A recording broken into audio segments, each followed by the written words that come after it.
Bienvenue à tous sur le Wrestling News, l'émission qui résume en une journée l'actu de catch de la WWE, de la TNA, de la ROH et de toutes les fédérations partout dans le monde. Et on commence donc par les titres, et les titres ils auront lieu du côté de la WWE. On parlera forcément de ce qui s'est passé hier à Fastlane, et ensuite on parlera plus globalement des pay-per-view à la WWE. Bon allez, maintenant on se retrouve, là on part maintenant en direction Fastlane avec donc les résultats. Et comme d'habitude on va commencer avec le kick-off qui a vu la victoire de Kalisto. Et oui, Kalisto qui a remporté son match et qui a donc conservé son titre des États-Unis. Pardon. Et donc c'était dans un Tour All Free Force match, et c'est Kalisto qui avait remporté le premier point suite à un coup de chaise de Del Rio, donc par disqualification.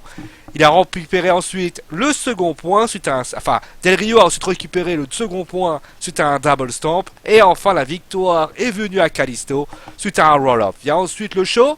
Et le premier match était par équipe. Sasha Banks et Becky Lynch contre la team mauvaise, dédicace à Fafa. Et sans aucune surprise, c'est Sasha et Becky qui ont remporté le match par soumission. A noter que sans le moindre surprise, Sasha qui a calmé le jeu avec un base statement. La perfection assurée a encore frappé. Le second match a alors lieu. Il est pour le titre intercontinental et victoire de Kevin Owens face à Dolph Ziggler suite à un pop-up powerbomb. Et pour le troisième match, et oui, énorme choc, tout le monde avait pronostiqué les Wyatt, mais c'est leur défaite que la WWE a mis en scène face à Kane, Big Show et Ryback suite à un shell shock sur Luke Harper. Le quatrième match est un match féminin et sans aucune surprise, Charlotte conserve son titre face à Brie Bella par soumission. Et du côté d'AJ Styles contre Chris Jericho, c'est ce premier qui remporte le match par soumission suite à un Calf Crushers. Et après le combat, Styles et Jericho se serrent la main, mais on sent la frustration de ce dernier. Vient ensuite le quotidien Peep Show.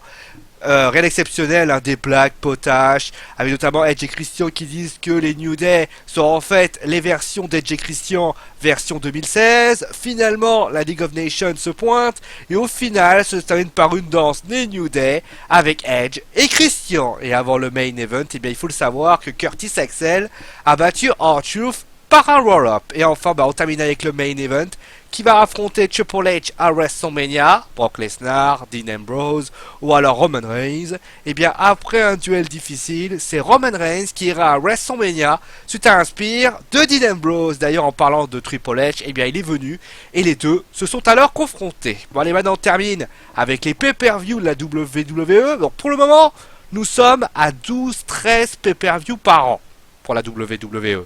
Eh bien, sachez que les choses pourraient évoluer. En effet, il se dit que Vince McMahon souhaiterait baisser le nombre de pay-per-view à 10-11 par an, afin que, eh bien, on se retrouve pas avec trop de pay-per-view et ainsi des rivalités un petit peu trop saccadées, et ainsi permettre au pay-per-view en question d'acquérir de l'importance et ainsi de pouvoir offrir de très bons matchs et de moments uniques à la WWE. De plus, enlever des pay-per-view permettrait à ce moment-là d'offrir des shows spéciaux sur le WWE Network comme le Beast and the East qu'on a eu bien sûr à Tokyo, ou alors le match to WrestleMania. On parlerait d'ailleurs de 6 à 7 shows par an. Les décisions qu'on espère bien sûr seront fructueuses par la WWE. Bon allez, en tout cas, c'est la fin de ce Wrestling News. J'espère qu'il vous a plu. Désolé, c'est vrai que je suis encore malade, donc forcément, vous attendez tout. Ça va vous être un petit peu cassé, mais en tout cas, j'espère que ça vous plaira.